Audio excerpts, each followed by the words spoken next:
Assalamualaikum warahmatullahi wabarakatuh. Kita lanjutkan materinya. Kali ini berada di peluang kejadian ya. Dalam topik ini kita membahas dua materi. Yang pertama adalah peluang suatu kejadian dan yang kedua adalah peluang kejadian majemuk. Baik, di video kali ini kita membahas untuk materi yang pertama ya, peluang suatu kejadian ya. Sebelum ke sana kita harus memahami dulu apa itu percobaan, ruang sampel dan kejadian. Dalam kegiatan melempar suatu keping uang logam, sisi yang berada di atas hanya ada dua kemungkinan, yaitu angka atau gambar. Setiap sisi mempunyai kemungkinan muncul yang sama. Dari kegiatan tersebut dapat disimpulkan bahwa melempar satu keping uang logam disebut percobaan. Sisi angka disimbolkan A ya, dan sisi gambar disimbolkan G disebut titik sampel. Sedangkan himpunan sisi uang logam S sama dengan AG disebut ruang sampel atau ruang contoh. Banyaknya anggota ruang sampel dinotasikan NS. Munculnya salah satu sisi uang logam disebut kejadian. Percobaan adalah suatu tindakan atau kegiatan untuk memperoleh hasil tertentu. Hasil dalam suatu percobaan tersebut disebut hasil percobaan. Ruang sampel adalah himpunan dari semua hasil yang mungkin pada suatu percobaan dinotasikan dengan S. Kejadian adalah himpunan bagian dari ruang sampel. Oke, ini contoh pada percobaan pelemparan sebuah dadu ya. Saya yakin kalian sudah tahu bentuk dadu ya. Dia mempunyai 6 sisi, masing-masing ada angkanya 1 sampai 6 ya. Ruang sampelnya itu adalah himpunan semua hasil yang mungkin, ada 1, 2, 3, 4, 5, 6. Jadi semua sisinya itu masuk dalam kategori ruang sampel. Sedangkan titik sampel itu kalau dihitung satu-satu, 1, 2, 3, 4, 5, dan 6 ya. Itu bedanya ya. Ruang sampel itu adalah keseluruhan, sedangkan titik sampel adalah salah satunya. Lalu kejadian muncul mata dadu ganjil, ini contoh kejadian. Misalkan kejadiannya adalah mata dadu ganjil, berarti ya 1, 3, 5. Jadi itu ya contoh simpelnya dari penjelasan di atas. Yang kedua, cara menentukan ruang sampel ya. Ada dua cara, bisa dengan menggunakan tabel atau dengan pohon faktor ya. Jadi contoh ini adalah menentukan ruang sampel dari dua keping koin uang logam yang dilempar bersama-sama. Nah, jadi kalau untuk menggunakan tabel di uang logam, dia hanya terdapat angka dan gambar ya, ruang sampelnya. Jadi ini tertulis untuk yang koin 1 angka gambar, koin 2 pun juga sama, angka gambar. Lalu dipertemukan itu ya, AA ya, GA, AG, GG ya. Kalau dengan pohon faktor seperti ini adalah koin 1, sedangkan ini adalah koin 2-nya. Juga sama, saling dipertemukan, hasilnya pun sama. Jadinya AA, AG, GA, dan GG. Nah, yang ketiga adalah frekuensi relatif suatu kejadian ya. Frekuensi relatif itu sama dengan banyak muncul kejadian A dibagi dengan banyak percobaan yang dilakukan. Lalu yang keempat adalah peluang suatu kejadian ya. Jika A adalah suatu kejadian dan S adalah ruang sampelnya, peluang kejadian A didefinisikan sebagai berikut ya. Peluang A itu sama dengan NA per NS. Apa itu NA? NA adalah banyaknya anggota A, sedangkan NS adalah banyaknya anggota S. Jadi banyaknya munculnya kejadian itu dibagi dengan banyaknya anggota dari keseluruhan. Nah, ini adalah kemungkinan-kemungkinan yang akan terjadi. Yang pertama adalah peluang itu selalu di kisaran 0 sampai 1 ya. Lalu yang B, jika A himpunan kosong, maksudnya jika A itu tidak ada, peluang suatu kejadian sama dengan 0 ya. Atau PA, peluang kejadian A sama dengan 0, artinya kejadian itu mustahil terjadi ya. Kalau sudah 0 berarti tidak mungkin terjadi. Yang C, jika A sama dengan S ya, jadi banyaknya anggota A itu sama dengan banyaknya ruang sampel, peluang kejadian sama dengan 1, atau peluang kejadian A sama dengan 1, artinya A itu pasti terjadi ya. Nah, yang kelima adalah peluang komplement suatu kejadian ya. Komplement itu adalah bisa dikatakan lawannya ya, atau yang tidak. Kalau A itu terjadi, maka komplement A adalah tidak terjadi gitu ya. Kejadian A tidak terjadi, komplement A ditulis A, ini strip gitu ya, atau A ada C kecil di atas, bacanya adalah A komplement ya.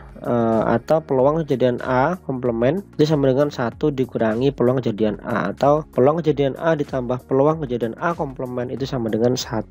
Yang keenam, frekuensi harapan Frekuensi harapan adalah hasil kali peluang suatu kejadian dengan frekuensi ya. Jadi FHA, frekuensi harapan dari A adalah peluang kejadian A dikalikan dengan N. Siapakah N? N itu adalah banyaknya percobaan ya, karena peluang kejadian A tadi dirumuskan sebagai ini NA per NS ya. Jadi rumusnya bisa diubah yang di sebelah kanan. Oke, seperti itu aja teorinya ya. Sekarang kita langsung aja ke contoh ya. Yang pertama adalah dua dadu dilempar bersama-sama satu kali ya. Tentukan A, peluang muncul mata dadu pertama lebih kecil daripada mata dadu kedua. Peluang muncul jumlah kedua mata dadu merupakan bilangan prima. Jadi di dalam konsep mengerjakan peluang ini kita harus tanggap sama permintaan ya. Contohnya, muncul mata dadu pertama lebih kecil daripada mata dadu kedua. Nah, itu kita harus memahami maksudnya. Dan yang kedua pun juga sama ya. Muncul jumlah kedua mata dadu merupakan bilangan prima. Jadi kita harus tahu dulu apa itu bilangan prima gitu ya. Oke, kita kerjakan dulu. Baik, yang pertama kita harus membuat titik sampelnya dulu ya. Dengan memanfaatkan tabel boleh atau konverter boleh ya. Tapi kalau seandainya menggunakan yang keluar dari dadu, saran saya adalah gunakan tabel saja ya, supaya tidak terlalu ribet. Jadi seperti ini dadu yang pertama, ini dadu yang kedua ya, masing-masing 1 sampai 6. Lalu yang di depan adalah dadu yang satu, harus konsisten ya. Yang di belakangnya adalah dadu kedua. Jumlahnya NS-nya adalah 36 ya. Berarti sekarang kita mencari kejadian yang A terlebih dahulu gitu ya. Nah, yang A adalah peluang muncul mata dadu pertama lebih kecil daripada mata dadu A. Ini misalkan saya anggap A gitu. Nah, jadinya A sama dengan, kita hitung dulu mana mata dadu pertama yang lebih kecil. Berarti yang pertama adalah di depan, yang kedua berarti yang di belakangnya. Yang saya lingkari ini adalah munculnya mata dadu yang pertama itu lebih kecil daripada mata dadu yang kedua ya. Jumlahnya NA-nya adalah 15. Oke. Jadi kalau ditanya peluang kejadian A itu adalah NA per NS sama dengan 15 per 36. Atau ini bisa kita sederhanakan menjadi 5 per 12. Sampai kayak gitu aja ya. Berarti peluang munculnya mata dadu pertama lebih kecil daripada mata dadu kedua itu adalah 5 per 12. Lalu sekarang yang ke B, peluang muncul jumlah mata dadu merupakan bilangan prima. Hati-hati jumlah mata dadu ya. Oke ya. Anggap aja B ya. Saya anggap B adalah kejadian itu. B adalah kejadian muncul jumlah prima ya. Jadi NB-nya kita cek dulu. Baik, tentunya karena sudah tahu apa itu bilangan prima ya. Jadi yang saya lingkari adalah jumlah mata dadunya itu adalah bilangan prima ya. NB-nya adalah 15. Jadi kalau pertanyaannya peluang kejadian B adalah 15 dibagi dengan 36 ya, sama dengan 5 per 12. Ini adalah soal yang kedua. Dari seperangkat kartu bridge akan diambil 2 kartu secara acak ya. Kalian kalau sering bermain kartu ya, di sini juga kita akan bahas model-model peluang dari kartu bridge itu. Nah, kartu bridge itu kita ketahui mempunyai 52 kartu ya. Ada 4 jenis kategori sana, ada wajib, ada love, ada sekop, dan ada keriting. Nah, pertanyaannya adalah peluang terambilnya 2 kartu as. B, peluang terambil kedua bukan kartu as. Dan C, frekuensi harapan terambil 2 kartu bergambar hati jika pengambilan diulangi 85 kali percobaan.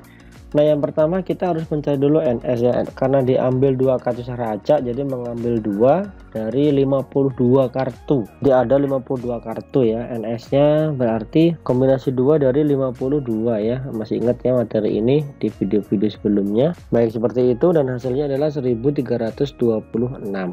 Yang A, peluang terambil 2 kartu as. Anggap aja kejadian ini saya sebut adalah kejadian A. Berarti untuk NA-nya sama dengan kombinasi 2 dari 4. Karena kita mengambil 2 dan terdapat 4 ya. Kita hitung dulu kombinasinya. Dan jawabannya adalah 6 ya. Nah, berarti peluang kejadian A-nya sudah kita ketahui adalah NA per NS. Sama dengan 6 per 1326. Sama dengan 1 per 221.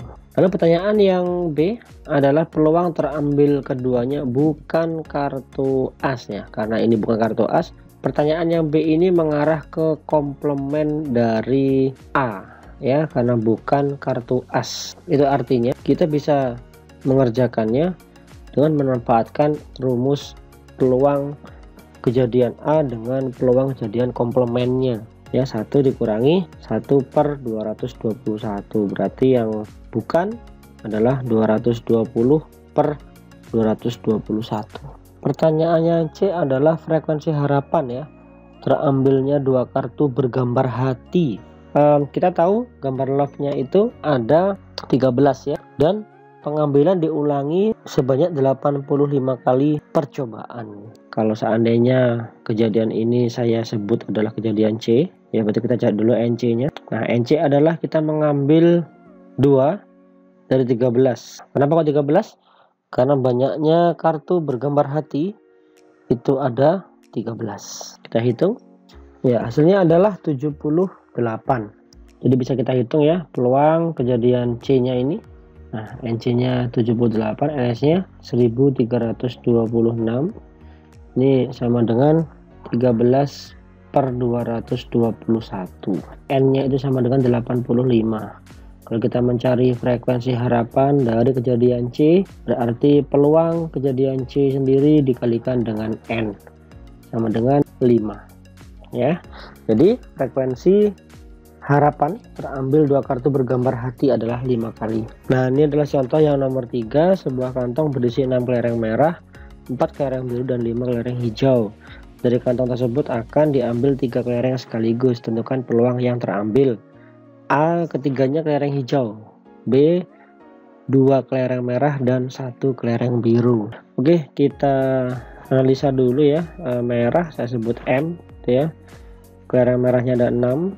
Lalu biru saya sebut B sama dengan 4, dan hijau saya sebut H ya sama dengan 5. Dari kantong itu akan diambil ya, ini akan diambil 3 kelereng sekaligus, dan ini jumlahnya atau semua kelereng adalah 15 ya. Kita cari dulu NS-nya.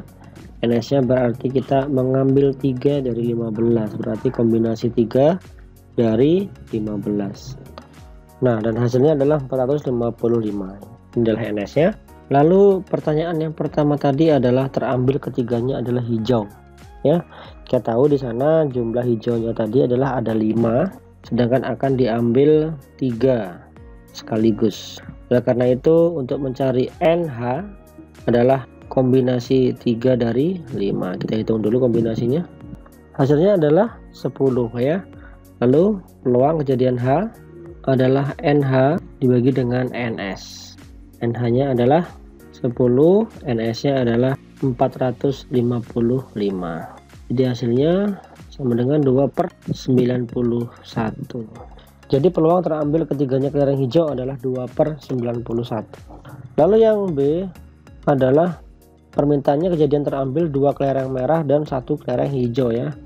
Nah, ini misalkan B-nya adalah kejadian terambil 2 merah dan 1 biru. Tadi NS-nya kita sudah tahu 455 ya. Jadi sekarang kita harus mencari NB-nya dulu.